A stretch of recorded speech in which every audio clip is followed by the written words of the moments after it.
নমস্কার বন্ধুরা, সুবচনের সাহিত্য সভায় আপনাদের স্বাগত জানাই। আজ আমি আপনাদের কাছে পড়ে শোনাচ্ছি শ্রী তারাশঙ্কর বন্দ্যোপাধ্যায় রচিত আরোগ্য নিকেতন উপন্যাসটির ত্রয়োদশ পর্ব। জীবন দত্ত ডাকে গেলে আতর বউ ঘুম পেলে ঘুমকে বলেন, চোখের পাতায় অপেক্ষা করো, এখন চোখে নেমো না, সে আসুক তারপর। শুয়ে শুয়েও জোর করে জেগে থাকেন। চোখের পাতা ঢুলে নেমে আসে। আতর বউ জোর করে চোখ মেলেন, পাশ ফেরেন, রাধা গোবিন্দ বলে ইষ্টনাম করেন। বেশি ঘুম পেলে উঠে বসে পান্দোক্তা খান। মধ্যে মধ্যে নন্দকে তিরস্কার করেন। নন্দকে নয়, নন্দর নাক ডাকাকে। বলেন, নাক মানুষের ডাকে, কিন্তু তাই বলে এমনি করে ডাকে? শিঙের ডাক হার মানে? শুধু শিঙের ডাক? মনে হচ্ছে কেউ যেন করাত দিয়ে দরজা কাটছে। নন্দ, অনন্দ, শুনছিস? একটু কম করে নাক ডাকা বাপু, পাশ ফিরেছো। জীবন দত্ত এলেই এই সমস্যার সমাধান হয়। তিনি কোনোদিন জিজ্ঞাসা করেন, কেমন দেখে এলে গো? কোনোদিন কোনো প্রশ্ন করেন না, নিশ্চিন্ত হয়ে শুয়ে পড়েন এবং আধ মিনিটের মধ্যেই তার নিজের নাক ডাকতে শুরু করে। নন্দ উঠে হাত মুখ ধোবার জল দেয়, হাত মুখ ধুয়ে ইষ্টস্মরণে বসেন, তারপর খাবারের ঢাকা খুলে খেতে বসেন। নন্দ তামাক সাজে। হুঁকোকলকে হাতে দিয়ে নন্দও গিয়ে শুয়ে পড়ে। খেয়ে উঠে মশাই তামাক খান আর ভাবেন রোগের কথা, কোনো দিন মৃত্যুর কথা। যেদিন রোগী মারা যায় সেদিন ফিরে এসে চিকিৎসা পদ্ধতির কথাটা ভেবে দেখেন। ত্রুটি মনে হলে দীর্ঘ নিঃশ্বাস ফেলেন, না হলে মৃত্যুর কথাই ভাবেন। তারপর গোবিন্দ স্মরণ করে শুয়ে পড়েন। যেদিন ডাক থাকে না, সেতাবের সঙ্গে দাবা খেলে কাটে, সেদিন ভাবেন দাবার চালের কথা। একটার আগে কোনো দিন ঘুম হয় না। আজ বাজে বোধ হয় 2:30। পরদিন ঘুম ভাঙতে দেরি হলো। প্রথমেই মনে হলো গণেশ ভট্টাচার্যের মেয়েটির কথা। কেমন আছে? ডাকতে গেলেন নন্দকে। জিজ্ঞাসা করবেন গণেশ ভট্টাচার্যের বাড়ির কেউ এসেছে কি না, কিন্তু পরক্ষণেই সাধারণের চেয়ে আয়তনে বড় তার মাথাটি বারবার না না বলেই যেন দুলে উঠল এবং গম্ভীর কণ্ঠে ডেকে উঠলেন, জয় গোবিন্দ পরমানন্দ। হাত জোর করে জানালার দিকে তাকিয়ে বললেন, নম বিবস্বতে ব্রাহ্মণ ভাষ্যতে বিষ্ণু তেজর্ষে জগৎ সবিত্রে শুচায় সবিত্রে কর্মদায়িনে নমঃ। মৃত্যু ধ্রুব এই পৃথিবীতে এত চঞ্চল হলে চলবে কেন? মুখ হাত ধুয়ে চা খেতে বসলেন। তামাক সেজে দিয়ে নন্দ হুঁকোটি বাড়িয়ে ধরল। বললে, আজকে 8-10 জন রুগী এসেছে। হুঁকোর টান দিয়ে মশাই বললেন, নবগ্রামের কেউ এসেছে? গণেশ ভট্টাচার্য? না তো। মশাই ক্ষুণ্ণ হলেন একটু। কাল রাত্রি 12টা পর্যন্ত তিনি গণেশের জন্য বসেছিলেন। ওই প্রদ্যোৎ ডাক্তারের রূঢ় কথা শুনে এলেন, আর আজ একটা খবরও দিলে না। বেশ বুঝলেন মেয়ে ভালো আছে। উৎকণ্ঠা কমে গিয়েছে, সঙ্গে সঙ্গে ভুলে গিয়েছে। একটা দীর্ঘ নিঃশ্বাস ফেললেন তিনি। নন্দ বললে, চেঁচামেচি করছে সেই বামুন দাঁতু ঠাকুর। কেন? কাল তো তাকে 1 সপ্তাহের ওষুধ দিয়েছি, সে আবার এসেছে। গাঁজা না খেয়ে তার ঘুম হয় নাই। বলছে হয় গাঁজা খেতে বলুক, নয় ঘুমের ওষুধ দিক। এসে থেকে চেঁচাচ্ছে। চেঁচাক, পরাণ খাঁ এসেছে? না, এখনও আসে নাই, এইবার আসবে। বার কয়েক হুঁকোয় টান দিয়ে হুঁকোটা নন্দর হাতে দিয়ে মশাই উঠে দাঁড়ালেন। বললেন, রোগী দিকে বসতে বলবি, আমি এখন যাব একবার মহাপীঠে মহন্তকে দেখতে। নন্দ মাথা চুলকে বলল, তা এদিকে একবার দেখে ওষুধপাতি দিয়ে গেলেই হতো। পরাণ খাঁ গাড়ি নিয়ে আসবে, সেই গাড়িতেই পথে গোসাইকে দেখে আসতেন। মশাই জবাব দিলেন না, শুধু ফতুয়াটা গায়ে দিয়ে পকেটে স্টেথোস্কোপটা পুরে পুরনো জুতো জোড়াটাও পরতে লাগলেন। নন্দ গজগজ করতে করতে বেরিয়ে গেল। যত বেগারের কাজ, সকালে বিনি পয়সায় রুগী দেখা। এমন করলে রুগী আসবে কেন? এমনি করেই এমন হয়। সেই মিত্তিরবাবু বলে গিয়েছিল, মহাশয় লোকের কথা সে কি মিছে হয়? মশায় হাসলেন। মনে পড়েছে, প্রৌঢ় জমিদার গৌরহরি মিত্তিরের কথা বলছে নন্দ। নন্দ ছিল তখন সেখানে, শুনেছিল। আরোগ্য নিকেতনে তখন সে কি ভিড়, 40, 50, 60 জন রোগী। জগৎমশাইয়ের মৃত্যুর পর আরোগ্য নিকেতনে দৈন্যদশা এসেছিল। সে দৈন্যদশাকে জীবন দত্ত তখন কাটিয়ে আবার সমৃদ্ধি ফিরিয়ে এনেছেন। রংলাল ডাক্তারের কাছে শিক্ষা শেষ করে তখন তিনি অ্যালোপ্যাথি, কবিরাজি, মুষ্টিযোগ 3 ধারার ওষুধ নিয়ে চিকিৎসা করেন। গুরু রংলাল রহস্য করে বলেছিলেন, ট্রাইসাইকেলে চেপে চলো তুমি। সে ট্রাইসাইকেল তার ভাগ্যগুণে এখানকার মোটর লাগানো 3 চাকার ভ্যান হয়ে উঠেছিল। আরোগ্য নিকেতন নাম তখন হয়েছে। 3 জন লোক খাটছে। অ্যালোপ্যাথি ওষুধের কম্পাউন্ডার ছিল শশী। শশী বলতো রমরম প্র্যাকটিস। মদ খেলে বলতো জীবন মশাইয়ের প্র্যাকটিস সা পানসি রে বাবা, পানসির মতো চলছে, শন শন শন শন। মদ হতভাগা অল্প বয়স থেকেই খায়। নবগ্রামের বামুনবাড়ির ছেলে। ওর দৌড়াতে ভাইনাম গ্যালেসিয়া মৃত সঞ্জীবনী লুকিয়ে রাখতে হতো। কোনো ক্রমে পেলেই বোতলে মুখ লাগিয়ে খেয়ে নিত খানিকটা। বলতো রংলাল দি সেকেন্ড। জীবন মশাইয়ের আকাঙ্ক্ষার কথা না জেনেই বলতো, বাড়িয়ে বলতো। সে আকাঙ্ক্ষা তার পূর্ণ হয়নি। রংলাল ডাক্তারের স্থান পূর্ণ করবার সাধ্য বা ভাগ্য তার নয়। রংলালের স্থান পূর্ণ হয় না। তবুও কতকটা পূর্ণ করেছিলেন কীর্ণাহারের নবীন ডাক্তার। সদর শহরে অবশ্য তখন একজন প্রতিভাবান ডাক্তার এসেছেন, গোকুল ডাক্তার। মেডিকেল কলেজের সোনার মেডেল পাওয়া ছাত্র। আশ্চর্য মানুষের ভাগ্য। এমন ডাক্তারেরও শেষ পর্যন্ত দুর্নাম হয়েছিল। লোকে বলতো গোকুল ডাক্তার ছুঁলে রোগী বাঁচে না। গোকুল ডাক্তারও তাকে সম্মান করতেন। নারীতে কি পেলেন সে কথা জিজ্ঞাসা করে মন দিয়ে শুনতেন। নবগ্রাম অঞ্চলে তখন তিনি অপ্রতিদ্বন্দ্বী। জগৎমশাইয়ের মৃত্যুর পর এখানে 3 জন ডাক্তার এসে বসেছিল। দুর্গাদাস কুণ্ডু প্রথম পাশ করা ডাক্তার। দুর্গাদাস তাকে উপহাস করে বলতো ঘাস পাতা জড়িবুটির চিকিৎসক। তারপর হরিশ ডাক্তার। হরিশ তাকে মানত। কিশোরের অসুখের সময় ডায়াগনোসিসে তার কাছে ঠকে তার কাছে শিক্ষা হয়েছিল। আর এসেছিল এক পাগল, খেতু বারুরি। সে নিজে বলতো KM ব্রারোরি, হোমিওপ্যাথ। ভালো লোক, সরল লোক, কিন্তু পাগল। চুরুট খেত, চায়না কোট পরত। বলতো ওদিকে হরিশ ডাক্তার, এদিকে আমি, মাঝখানে দত্তটা চাপা পড়ে মারা গেল। ওকে আর কেউ ডাকবে? নারী দেখে কেমন আছে, এর জন্য ওকে কে ডাকবে? ফু। দুর্গাদাস কুণ্ডু সর্বপ্রথম এসেছিল, চলেও গিয়েছিল সর্বপ্রথম। বলে গিয়েছিল, জানতাম না এটা গরু ভেড়ার দেশ। ঘাস পাতা জড়িবুটিতে এদের অসুখ সারে। অ্যালোপ্যাথি বিলিতি ওষুধ খাটে না। এরপর বারুরিও পালালো। ছিল শুধু হরিশ। নবগ্রামের ব্রজলাল বাবু চ্যারিটেবল ডিসপেন্সারি স্থাপন করলেন। সেখানে চাকরি পেয়ে থাকতে পেরেছিল। মাইনে ছিল 30 টাকা। জীবন দত্ত তখনই হলেন মশায়। আয় কত মনে নাই, হিসাব নাই। দিনরাত্রিতে বিশ্রাম ছিল না। আরোগ্য নিকেতনে রোগী দেখতে বেলা 3টে বেজে যেত। হিন্দু, ব্রাহ্মণ, কায়স্থ, শূদ্র, মুসলমান, পুরানো মহুগ্রামের খায়েরা, পশ্চিম পাড়ার শেখেরা, ব্যাপারী পাড়ার ব্যাপারীরা, মীর পাড়ার মিয়ারাও এসেছেন গরুর গাড়ি করে। ডুলি এসেছে, গাড়ি এসেছে, পালকি এসেছে। সেদিন 5 ক্রোশ উত্তর থেকে এসেছিলেন সম্ভ্রান্ত কায়স্থ বংশের এই গৌরহরি মিত্র মহাশয়। খোলা দরজার ভিতর দিয়ে আকাশের দিকে চেয়ে পালকিতেই শুয়েছিলেন। তিনিই সেদিন আরোগ্য নিকেতনে প্রথম এসেছিলেন।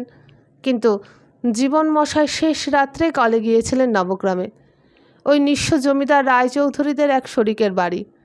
বৃদ্ধ গৌরাঙ্গ রায়চৌধুরী অকস্মাৎ অজ্ঞান হয়ে গিয়েছিলেন। সন্ন্যাস রোগ। তাকে দেখেই ওর কর্তব্য শেষ হয়নি। তাঁর জীবন থাকতে গঙ্গা তীরে নিয়ে যাওয়ার ব্যবস্থাতেও থাকতে হয়েছিল। বৃদ্ধকে পালকিতে গঙ্গা তীরে রওনা করে দিয়ে বাড়ি ফিরেছিলেন এবং প্রথমেই দেখেছিলেন মিত্র মহাশয়কে। তার কাছে ক্ষমাও চেয়েছিলেন।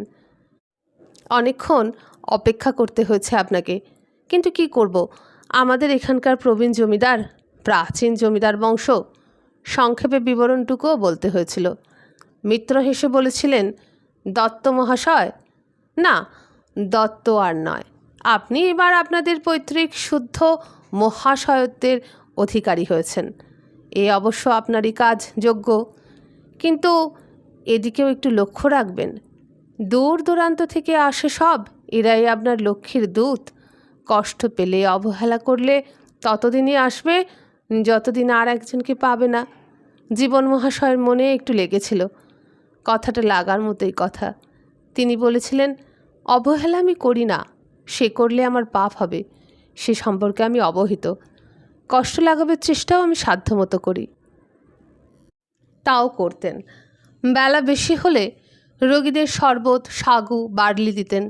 আরোগ্য নিকেতনের পাশে তখন ডিস্ট্রিক্ট বোর্ডের সাহায্য নিয়ে কুয়ো করিয়েছিলেন। বাতাসা, পাটালি, চিঁড়ে, মন্ডার দোকানও একটা বসত তখন।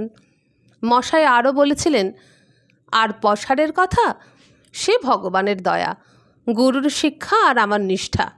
সবচেয়ে বড় কথা ভাগ্য, যতদিন থাকবার ততদিন থাকবে। এখন বলুন, আপনার কষ্টের কথা বলুন। কি কষ্ট? যিনি দেখেছিলেন তিনি কোনো ব্যাধি বলেছেন? মিত্র বলেছিল একটু নিরালা হলে ভালো হয়। ওই নন্দই ছিল ঘরে। মশাই নন্দকে বাইরে যেতে ইশারা করেছিলেন। নিরালায় বলেছিলেন, কন্যার বাড়ি যাচ্ছি। শেষ বয়সে তারই স্কন্ধে ভার হয়ে পড়তে হলো। বিষয় সম্পদ সব গিয়েছে মামলায়, স্ত্রী গিয়েছেন। এটা ওটা করেই চালাচ্ছিলাম। মদ্যপান করি প্রচুর, আত্মহত্যা করতে পারি না ভয়ে। কন্যা নিয়ে যাচ্ছে, আমারও না গিয়ে উপায় নাই। পথে বের হয়ে ভাবলাম আপনাকে একবার দেখিয়ে যাই। কতদিন বাঁচব বলতে পারেন? আপনার নারী জ্ঞানের প্রশংসা শুনেছি। দেখুন তো আমার হাতটা। দমে গিয়েছিলেন ডাক্তার। বলেছিলেন, আমার সে শক্তি নাই। সে শক্তি কদাচিৎ কারো শোনা যায়। রোগ নাই, রোগ আছে, লিভার বেদনা, মাথায় গোলমাল হয়। ও মদ্যপানের ফল। মদ্যপান করলে বাড়বে, ছাড়লে কমে যাবে। নীরবে 2টি টাকা রেখে গৌরহরি উঠলেন। জীবন বললেন, আমাকে মাফ করবেন, ফি আমি নিতে পারবো না। বাড়িতেই আরোগ্য নিকেতনে ফি নেওয়া আমাদের পূর্বপুরুষের নিষেধ আছে। কোনো গরিব রোগীকে টাকা 2টো সাহায্য হিসাবে দিয়ে দেবেন। আমি তো ফি না দিয়ে দেখাই না। দীর্ঘাকৃতি গৌরবর্ণ ঈষৎকুব্জ মানুষটি ধীরে ধীরে চলে গিয়েছিলেন। স্পষ্ট মনে পড়ছে তাঁর ছবি। এরপরে এসেছিলেন আর এক অভিজাত বংশের সন্তান, ঠাকুরপাড়ার মিয়া। আদাব গো ডাক্তার। আদাব আদাব, বসুন। কি ব্যাপার? এককালে মিয়া সাহেবরা ছিলেন এই অঞ্চলের অধিপতি, নবাব। খেতাব ছিল ঠাকুর। তাঁরা নাকি যোগী বংশ, মুসলমান সমাজের গুরু। কিন্তু পরবর্তীকালে সম্পদে, বৈভবে, বিলাসে হয়েছিলেন ভ্রষ্ট। তখন সর্বশান্ত। শুধু তাই নয়, বংশধারা পর্যন্ত ব্যাধিগ্রস্ত হয়েছিল। একটু চুপ করে থেকে মৃদুস্বরে মিয়া বলেছিলেন, গায়ে যে চাকা চাকা দাগ দেখা দিচ্ছে মশাই, পিঠে, জানুতে, এই দেখেন পায়ের ডিমিতে একটা হয়েছে। পা জামা তুলে দেখালেন মিয়া সাহেব। সার আছে? হুম। ডাক্তার মুখের দিকে তীক্ষ্ণ দৃষ্টিতে তাকান। চোখে পড়ে কানের পেটি, নাকের ডগা ঈষৎ লাল হয়েছে। বংশের অভিশাপ, সেই ব্যাধি। তাতেই মৃত্যু হয়েছে কয়েকজনের। 2জন এখনও ভুগছেন। ডাক্তার, বলুন ঠাকুর সাহেব, বলেন। কি বলবো? বংশের রোগ বলেই মনে হচ্ছে। আপনি সময় থেকে চিকিৎসা করান। আমাদের এখানে ওষুধ নাই, তৈরি করতে অনেক খরচ। আপনি কলকাতা থেকে ওষুধ আনিয়ে ব্যবহার করুন, তাই লিখে দেন ডাক্তার। উঠলেন মিয়া সাহেব। ডুলি করে এসেছেন নারায়ণপুরের ভচ্চাজ মশাই। বহুমূত্র হয়েছে। বহুমূত্র, বাত, নবজ্বর, পুরানো জ্বর, গ্রহণী, অতিসার। প্রহ্লাদ বাগদি এসেছে, দুর্ধর্ষ লাঠিয়াল, ডাকাত, জেলখাটা আসামি। কিরে, তোর আবার কি? আর কি ডাক্তারবাবু? জলঘা। আবার জলঘা, অর্থাৎ উপদংশ। এবার বোধহয় প্রহ্লাদের 5ম বার। মাথা চুলকে প্রহ্লাদ বললে, যে গরু অখাদ্যি খায় সে কি ফুলতে পারে মশাই? হাসলেন ডাক্তার।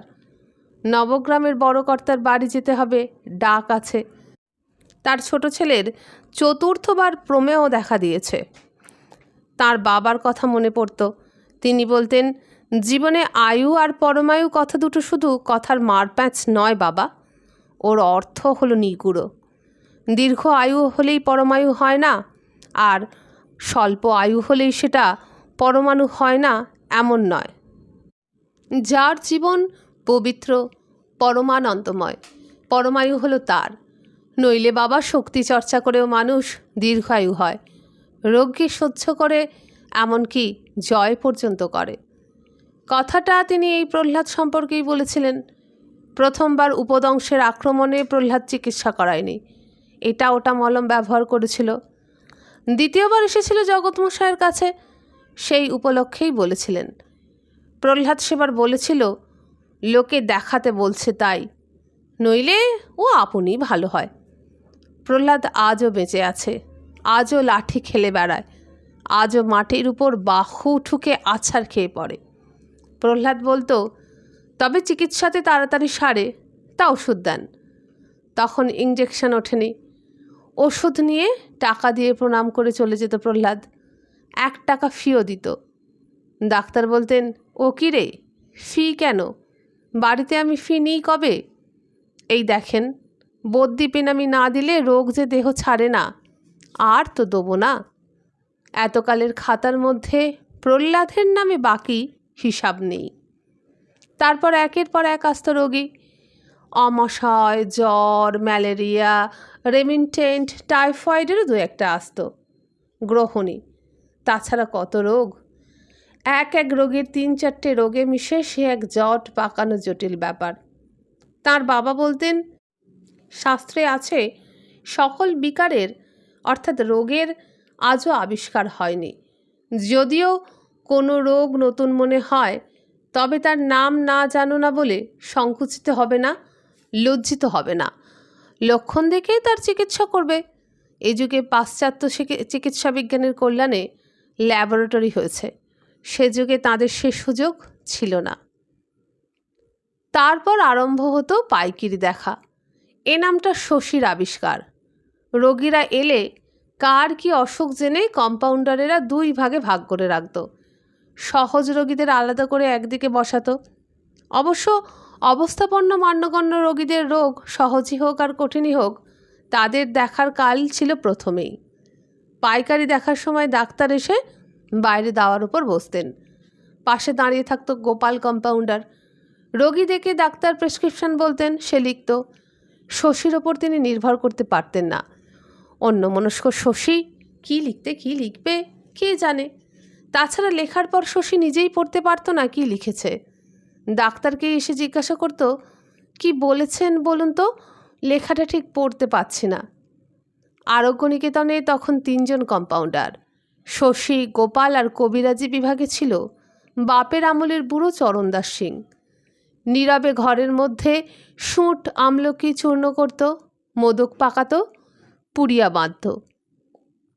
ডাক্তার বলে যেতেন, quinine sulphate 10 grain, acid citric 20 grain, magsulph 10 grain, spirit এনেছি 5 ফোঁটা, জল। আগে 1 ডোজ ক্যাস্টর অয়েল খাইয়ে দাও। সে যেত, আর একজন আসতো, আমাশয়, অনেক দিনের।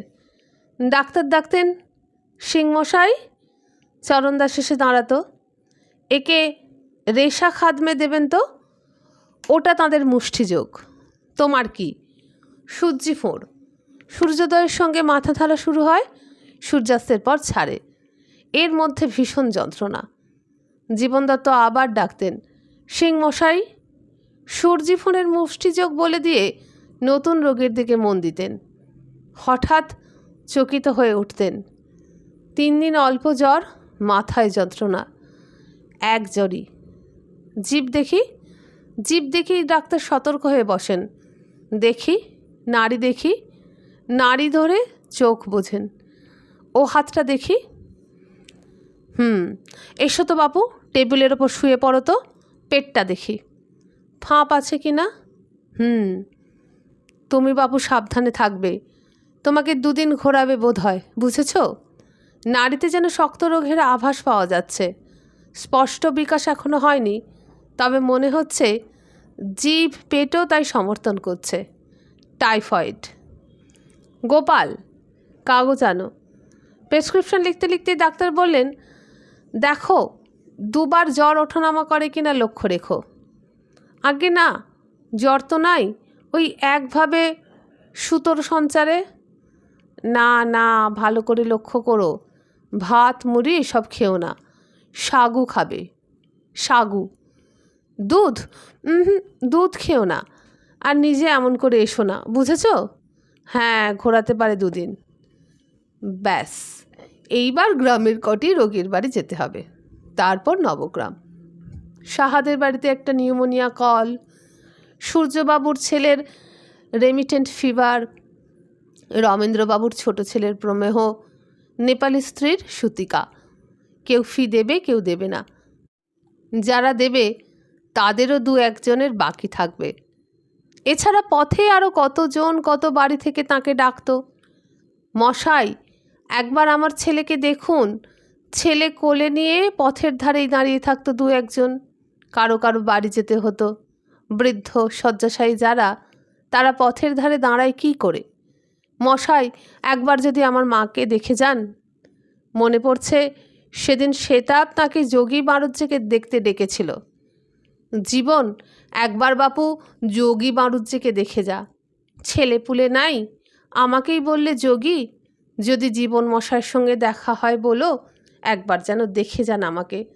চ্যারিটেবল ডিসপেন্সারির ওষুধে তো কিছু হলো না। শ্বেতাব, নেপাল, এরা দুজনেই এই সমস্ত রোগীর পৃষ্ঠপোষক ছিল। ওরা তাঁর জন্য প্রতীক্ষা করে থাকতো। জীবন দত্ত হাসি মুখেই যেতেন। ওদের বলতেন, বলিস বুঝলি, খবর দিয়ে বলিস, আমি দেখে যাব।